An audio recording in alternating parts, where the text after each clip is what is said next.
अरे यहाँ बैठा क्या कर रहा है? वैक्स मिला? जय की आवाज सुनते ही सोनू खड़ा हुआ और उससे लिपट गया। जय को समझ में नहीं आया कि अचानक सोनू को हुआ क्या। उसने सोनू को खुद से अलग किया और कुछ पूछने को ही था कि आंसुओं की धार सोनू के गालों से होती हुई नीचे टपकने लगी। सोनू कुछ बोलने को ही था कि तभी उसने सोचा कि अगर भैया को उसका डर पता चल गया तो भैया को उसे जिंदगी भर चिढ़ाने का मसाला मिल जाएगा। और सोनू कोई कम खिलाड़ी नहीं था, तो बस उसने अपनी बांह उठाई और आंसू पोंछते हुए बोला, भैया तुम मेरे लिए इस बुखार में बिस्तर से उठ के यहाँ तक आए, दादू की डांट की चिंता किए बिना। यू आर ग्रेट भैया। और वो फिर से जैसे लिपट गया। पर उसे सबसे बड़ी खुशी इस बात की थी कि उन लाल लाल आंखों से उसका पीछा छूट गया था। ये बात और थी कि उसे ये नहीं पता था कि उन आंखों ने उसका पीछा बस कुछ देर के लिए छोड़ा था, क्योंकि वो लाल लाल आंखें उदू की थीं। और जोकर की शक्ल वाले उस उदू ने जिस घर का रास्ता देख लिया, वो वहां से खाली हाथ नहीं लौटता। तो उदू के खौफ से अनजान दोनों भाई जय और सोनू वापस अपने कमरे में लौट आए।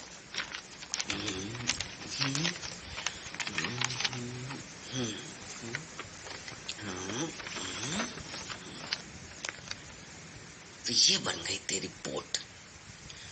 और वैक्स गर्म हो गया ना, इधर दे, आराम से चल, मत जाना, नहीं तो जिंदगी भर मुझे गाली देगा। हाँ अब देख, ब्रश में वैक्स लेके ऐसे ऐसे ऐसे वैक्स लगाएंगे। वाह, यू आर साइंटिस्ट भैया। मेरे को तो आइडिया ही नहीं था। ये तो मस्त वाटर प्रूफ बोट बन गई वैक्स से। यस, ये ले। अब 100 साल तक बुड़क नहीं होगी तेरी बोट। भैया अगर ये बोट बड़ी होती ना तो मैं इसे सारी दुनिया की सैर करता। अमेरिका जाता, अफ्रीका जाता, चाइना जाता। ना ना, चाइना मत जियो बेटा। तेरी आंखें छोटी छोटी है ना, और उनकी भी आइज छोटी छोटी होती है, तो उनके बीच खो जाएगा बेटा। अच्छा, तेरी आंखें कौन सी बड़ी बड़ी है? मुझे तू बोल रहा है बदतमीज कहीं का? बदतमीज मत बोलो मेरे को भैया। तो और क्या बोलूं? ना ना ना ना, जो जी में आए बोलो, पर बदतमीज नहीं बोलना। बदतमीज पसंद नहीं मेरे को। तो ठीक है, क्या बोलूं क्या बोलूं क्या? हाँ, कमीना है, तू कमीना है। हाँ, कमीना बोला तू, नहीं तो बोलना कुछ भी बोलने मेरे को। अच्छा, तो फिर दादू को क्या बोलोगे तुम? बोलो बोलो, क्या बोलोगे दादू को? दादू को क्या बोलूं? दादू को अरे मोड़ो, पढ़ाई ना हो सकत तुमते। खड़ूस खड़ूस।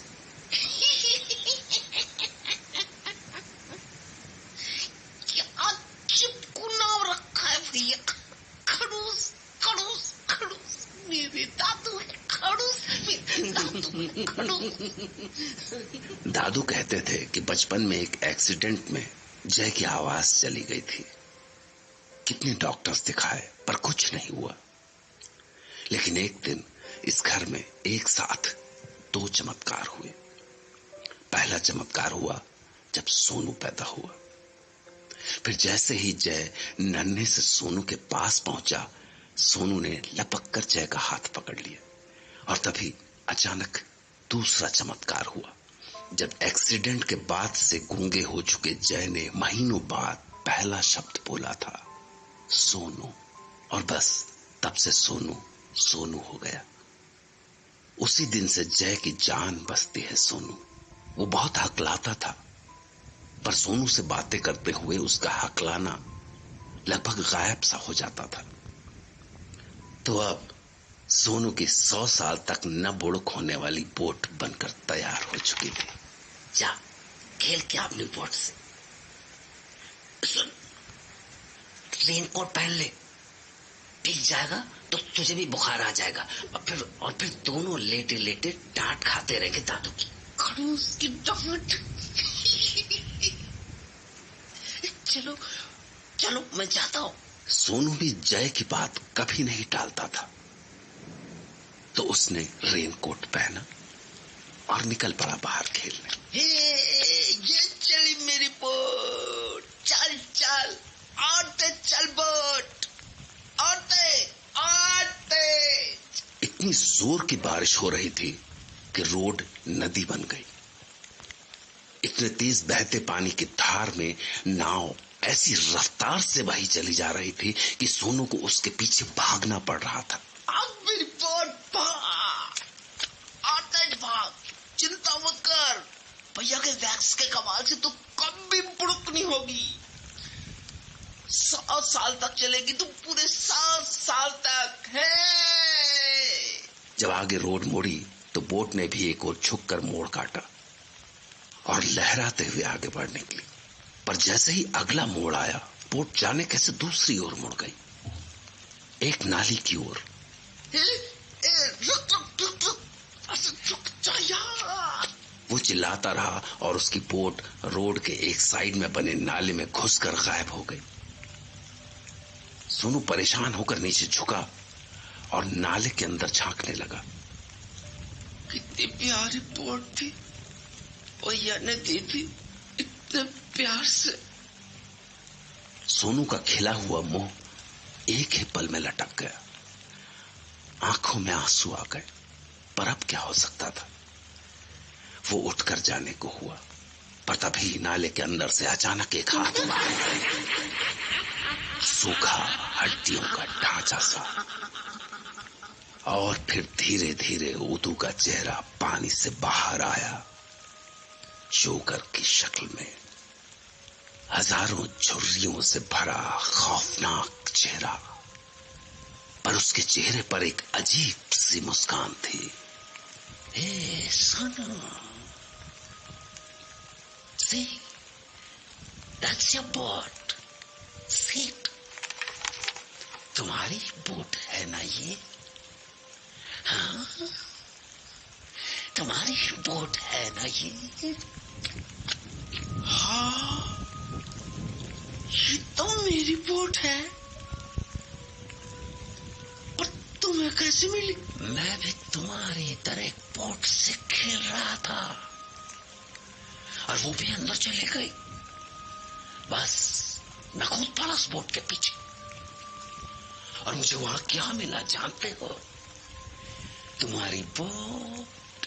हाँ, तुम अंदर डूबे नहीं? नो माय फ्रेंड, अंदर पानी नहीं है, सुंदर गार्डन है अंदर, ब्यूटीफुल फ्लावर्स, प्लेग्राउंड्स, और बहुत सारे बच्चे। और वो बच्चे बिल्कुल तुम्हारी तरह है, happy and smiling kids. You won't believe के अंदर कितना मजा आता है उनके साथ खेलने में। सच्ची मुच्ची। आओ अंदर, आओ, खूब मजे करेंगे। भैया बोलता है अनजान लोगों के साथ नहीं खेलते। अरे पर मैं अनजान कहाँ हूँ, मैं तो जोकर हूँ। अब जोकर, बच्चों का दोस्त। कम ऑन यार, नहीं मेरे को डर लगता है। ओके तो ये लो, अपनी बोट तो ले लो यार, लाओ। अब लाओ। अरे बुद्धू, हाथ तो बढ़ाओ अपना, अब लाओ। और जैसे ही सोनू ने अपना हाथ बढ़ाया, जोकर उसके हाथ पर झपटा। छोड़ो मेरा हाथ, छोड़ो। तब बेसमेंट में छोड़ दिया था मेरे बच्चे।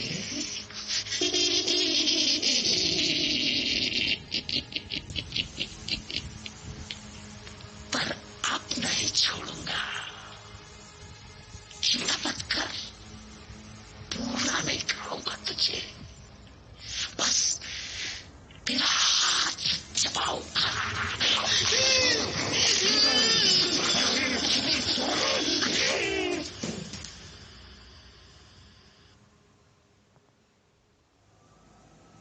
अरे बुद्धू, हाथ तो बढ़ाओ अपना। अब लाओ। और जैसे ही सोनू ने अपना हाथ बढ़ाया, जोकर उसके हाथ पर झपटा। छोड़ो मेरा हाथ, छोड़ो। तब बेसमेंट में छोड़ दिया था मेरे बच्चे।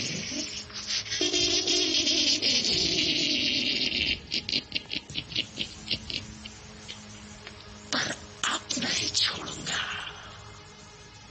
चिंता मत कर, पूरा नहीं खाऊंगा तुझे, बस तेरा हाथ चबाऊंगा।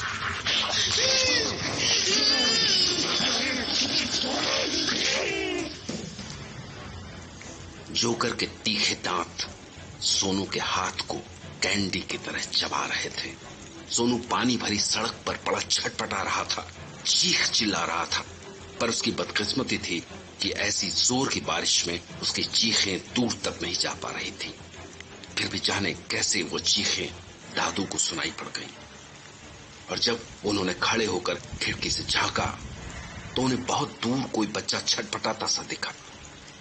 तभी अचानक उनका ध्यान सोनू के उस पिंक रेनकोट पर गया जो उन्होंने उसे कल ही दिलाया था, और वो बदहवास सा चीखे, अरे जय सोनू कटेगो, जय। सब के सब बहरे हो गए इस घर में। वो भागकर जय के कमरे में पहुंचे तो वो बुखार में पड़ा बड़बड़ा रहा था।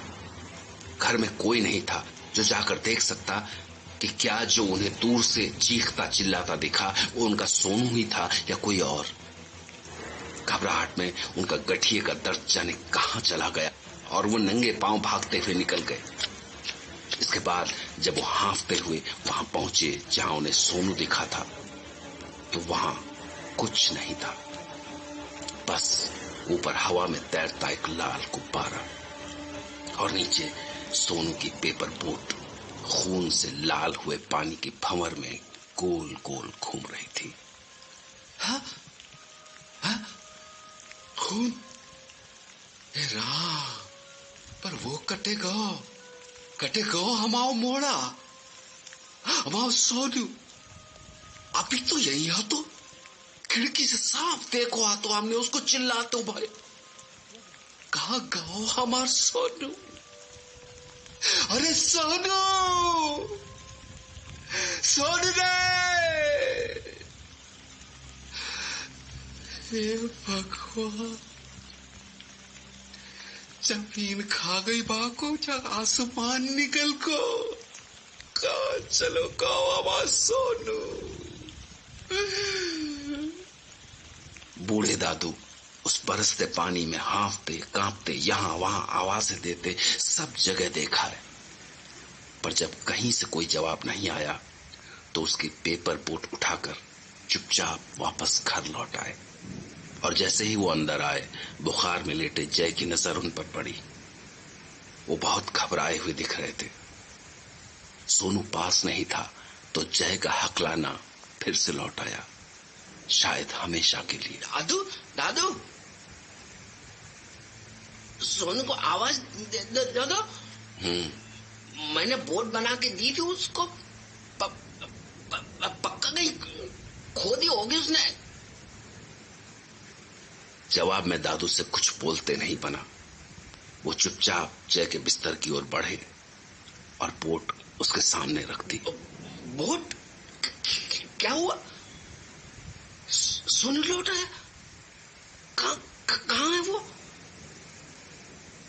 आज तक जय की कभी इतनी हिम्मत नहीं हुई कि वो दादू से ऐसे सवाल कर सके, पर आज जाने क्या हो गया था उसे, जैसे उसे लग गया था कि सोनू कहीं चला गया है। पर वो सवाल करता जा रहा था और दादू उसे अनदेखा करके अपने कमरे की ओर बढ़ते चले जा रहे थे। जवाब दो दादू, दादू, दादू। खड़ूस, कोई और मौका होता या कोई और इलाका तो लोग भागते दौड़ते, सारे आस पड़ोस